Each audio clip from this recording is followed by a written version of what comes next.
अंधेरी गुमराही में डूबी दुनिया, जहां इंसानियत अपने खालिक को भुला चुकी थी। बुतों के साये में सजदे हो रहे थे और जुल्मत के बादल हर सू छा चुके थे। ऐसे ही पस्त हालात में एक रोशनी ने जन्म लिया। हजरत नूह अलैहिस्सलाम, अल्लाह ताला के उन अजीम पैगंबरों में से एक, जिन्हें उलुल अज़्म रसूलों में शुमार किया जाता है। आपका नसब हजरत शीश अलैहिस्सलाम से होता हुआ हजरत आदम अलैहिस्सलाम तक पहुंचता है। वो वक्त जब हर तरफ अंधेरे थे और जब दुनिया अपनी गुमराही की इंतहा को पहुंच चुकी थी, तो अल्लाह ताला ने आपको नबूवत अता फरमाई। उस वक्त का मुआशरा शिर्क, बुत परस्ती और जुल्म में पूरी तरह डूबा हुआ था।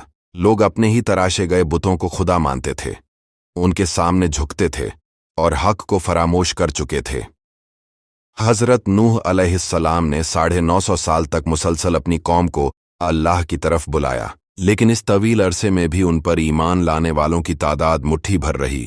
कौम की अक्सरियत ने इनकार किया, जिद पर ही रहे और अपनी जहालत से बाहर निकलने को तैयार न हुए।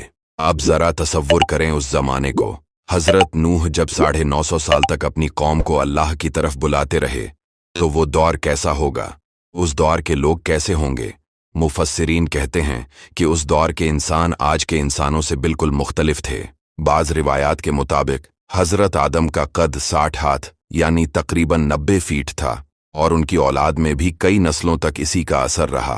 इसका अंदाज़ा आप इस बात से लगाइए कि आम तौर पर हमारी एक मंजिला इमारत 9 या 10 फीट तक होती है, और अगर 90 फीट का अंदाज़ा लगाया जाए तो ये इंसान एक 8 या 9 मंजिला लंबी बिल्डिंग के बराबर होगा। कुछ रिवायात में आया है कि उस जमाने के लोग पहाड़ों की चोटियों पर पत्थर काटकर मकानात बनाते और सिर्फ हाथों से ही बड़े बड़े दरख्तों को जड़ से उखाड़ने की ताकत रखते थे। जरा तसव्वुर कीजिए, अगर ऐसे किसी देव कामत इंसान को आज के दौर में कोई देख ले तो उसकी क्या हालत होगी। कुछ मुफस्सिरीन के मुताबिक उस दौर में इंसानों की औसत उम्र सैकड़ों साल थी, मतलब लोगों की उम्रें 800 से 1000 साल या इससे भी ज्यादा तक जा पहुंचती थीं, और वो सदियों तक जवान रहते थे। कितनी हैरानी की बात है कि उस दौर का आम इंसान अपनी आने वाली कितनी नस्लों को देख सकता था। मतलब एक ही इंसान अपनी आने वाली 8 से 10 नस्लों को देख सकता था।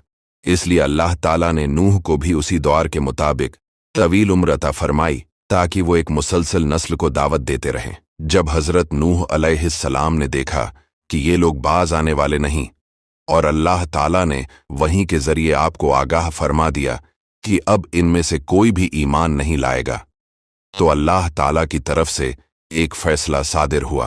एक ऐसा फैसला जो इंसानी तारीख का रुख मोड़ने वाला था।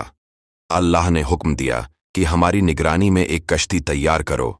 ये कोई आम कश्ती नहीं थी, बल्कि अल्लाह के हुक्म, इल्म और वही की रोशनी में बनाया गया एक अजीम व शान जहाज था। ये दरहकीकत इंसानी तारीख के अव्वलीन इंजीनियरिंग के शाहकारों में से एक थी।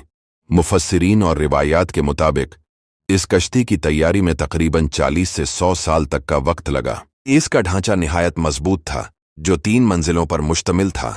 निचली मंजिल जानवरों के लिए, दरमियानी सामान के लिए और ऊपर वाली मंजिल इंसानों के लिए मुख्तस थी। जब कश्ती मुकम्मल हो गई तो अल्लाह ताला ने हजरत नूह को हुक्म दिया कि हर जानदार में से एक नर और एक मादा जोड़ा ले लो और अपने ईमान वाले साथियों को कश्ती में सवार कर लो।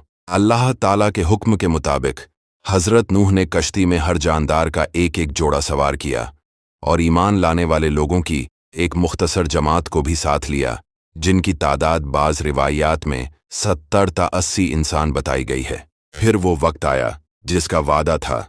आसमान ने अपने दरवाजे खोल दिए, पानी ऐसे बरसा जैसे सदियों से इंतजार में हो, और जमीन ने अपने सीने से चश्मे उबल दिए। पानी हर तरफ से बढ़ने लगा, यहां तक कि पूरी जमीन को अपनी लपेट में ले लिया। ऊंचे पहाड़ भी पानी में छुप गए। बस्तियां, महल, खेत, जानवर, सब कुछ तबाह हो गया। सिर्फ वही लोग बचे जो हजरत नूह की कश्ती में सवार थे।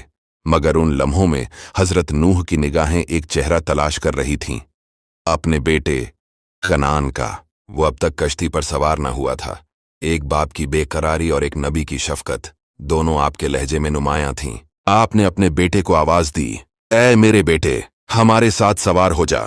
लेकिन कनान, जो नसब में आपका बेटा तो था मगर ईमान से खाली था, बाप की मोहब्बत को झटक कर कहने लगा, मैं किसी पहाड़ पर चढ़ जाऊंगा, वो मुझे पानी से बचा लेगा।